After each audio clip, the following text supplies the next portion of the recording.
गुरुदेव शरणम गुरुदेव नमामि। आज हम बात करेंगे दर्पण द्वारा खंडित जगहों के उपाय के बारे में। मूलभूत निवारक 8 प्रकार के होते हैं जो निम्नलिखित हैं, जैसे दर्पण, प्रकाश, पौधे, जल, पारदर्शी, कांच की गेंद, घंटी, बांसुरी और 8 रंग। नंबर 1, दर्पण। फेंग शुई वास्तुकला में दर्पण का प्रयोग बुरे प्रभाव को समाप्त करने के लिए किया जाता है। दर्पण बागवा के नकारात्मक क्षेत्र के प्रभाव को भी समाप्त कर देता है।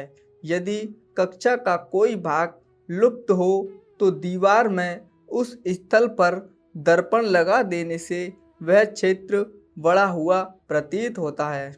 सामान्यतः दर्पण का प्रयोग वायु के प्रभाव को प्रोत्साहित करने में एवं हानि के मार्ग को परिवर्तित करने के लिए किया जाता है। गलियारे के अंत में स्थित दर्पण वायु के प्रवाह में सहायक होता है। मकान के प्रमुख द्वार के सामने किसी भवन का कोना होने से हानि की उत्पत्ति होती है। प्रवेश द्वार पर उचित रूप से रखा गया दर्पण इस हानि को अपने मार्ग से परिवर्तित कर सकता है। वायु का प्रवाह प्रोत्साहित करने के लिए व्यवस्थित दर्पण की स्थापना उस दर्पण की स्थापना से भिन्न है जो हानिकारक मार्ग को परिवर्तित करने के लिए उपयोग में लाया जाता है।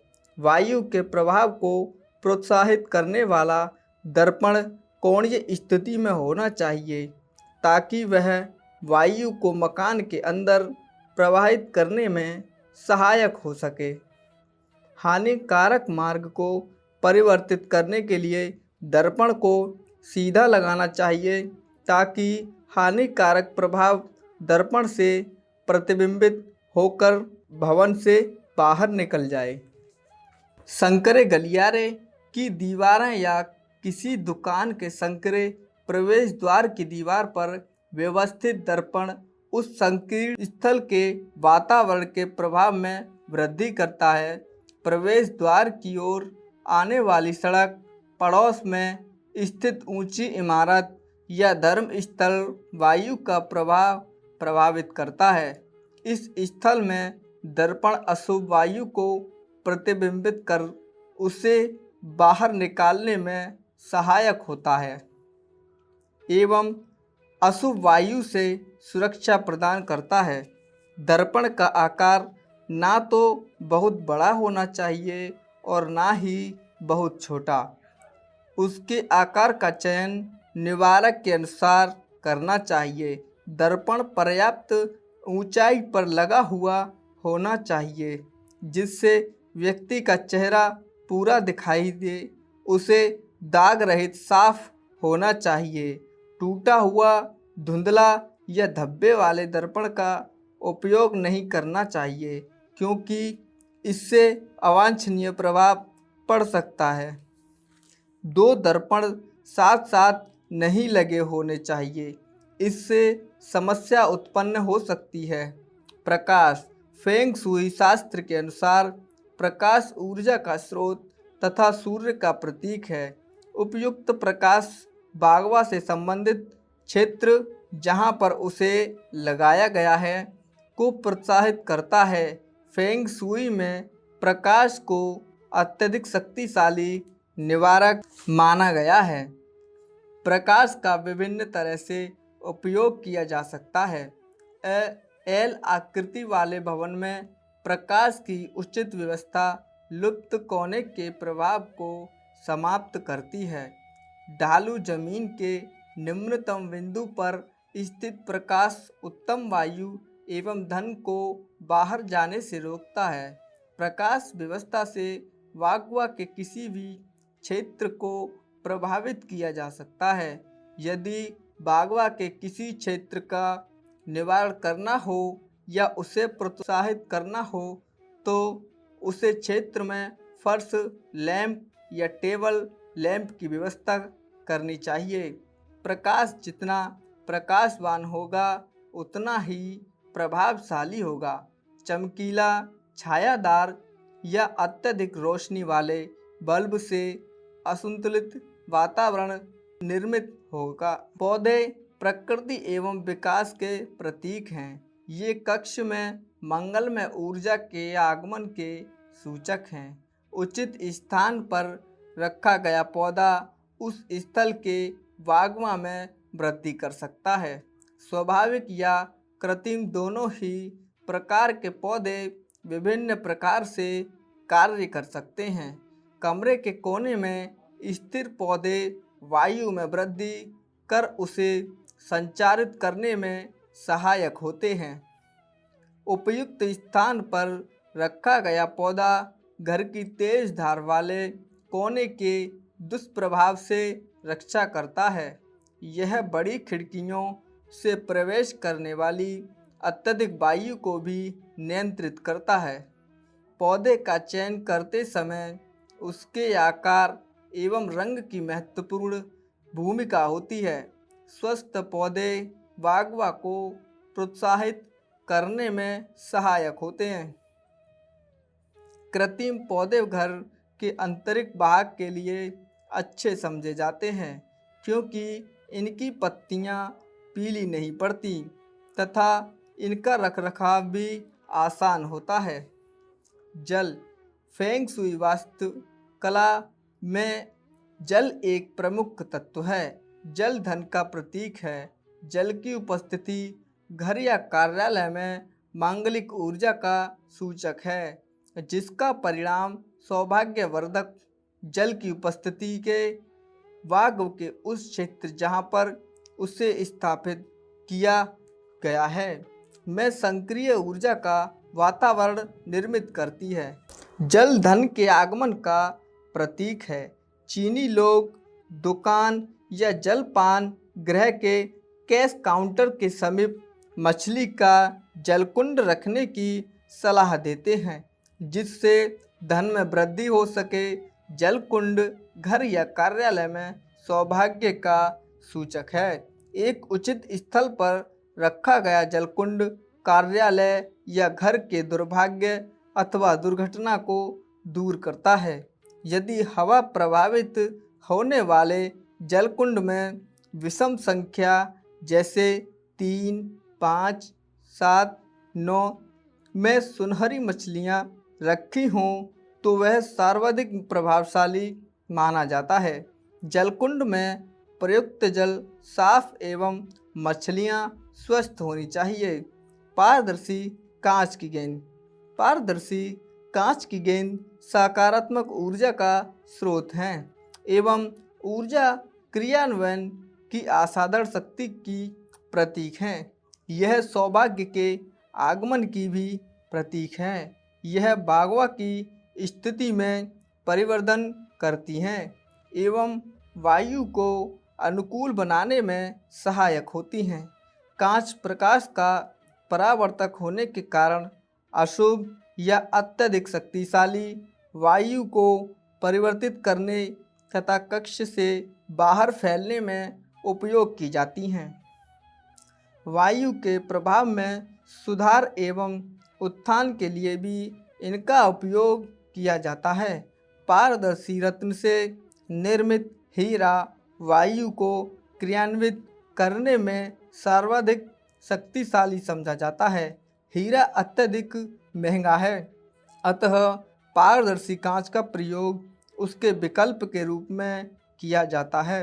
बहुत बड़े क्रिस्टल का उपयोग नहीं करना चाहिए। छोटे क्रिस्टल अत्यधिक शक्तिशाली होते हैं। ये वांछित प्रभाव उत्पन्न करते हैं। घंटी का उपयोग घर या कक्ष के वागमा में परिवर्धन करने के लिए किया जाता है। घंटी से वायु के प्रभाव या नियंत्रित या परिवर्तित किया जा सकता है।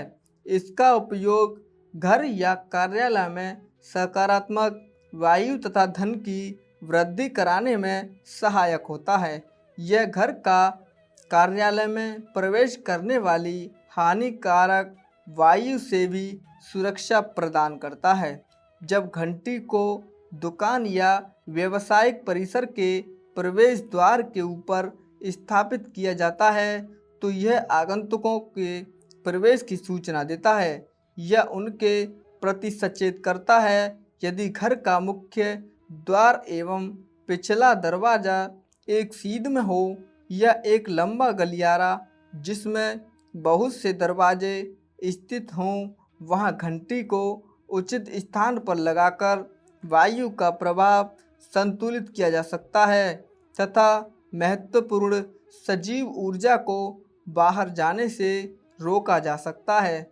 घंटी को स्थापित करने से पूर्व इसका चयन सतर्कतापूर्वक करना चाहिए। बांसुरी। बांस से निर्मित बांसुरी का उपयोग वायु के स्थान के लिए किया जाता है। बांसुरी के बारीक छिद्र पर घर की वायु को उन्नत करने में सहायक होते हैं। कम ऊंचाई की छत या बीम के कारण उत्पन्न शक्तिशाली नकारात्मक ऊर्जा को नियंत्रित करने के लिए दो बांसुरियों पर लाल फीता बांधकर इसके मुख को नीचे की ओर करके छत या बीम से लटकाना चाहिए। नीचे जैसे कि सामने दिए गए चित्र के अनुसार दोनों बांसुरियों का कोण 45 डिग्री का है, जिससे वागवा की स्थिति निर्मित हो सके। बांसुरी से गुजरने वाली वायु ऊर्जा शक्ति को ऊपर उठाती है, जिससे कमरे में नीचे आने वाली ही ऊर्जा को निष्प्रभाव किया जा सकता है। बांसुरी को सकारात्मक निवारक माना जा सकता है क्योंकि यह घर, दुकान या कार्यालय को बुरे प्रभाव से बचाती है। बांसुरी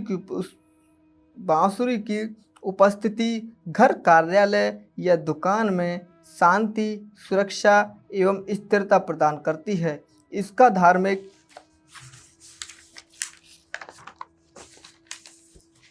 महत्व भी है। बांसुरी वादन से कमजोर ऊर्जा शक्ति को शक्तिशाली बनाया जा सकता है। यह सामान्यतः नैतिकता को भी उत्साहित करती है। रंग फेंग शुई का एक महत्वपूर्ण पक्ष है।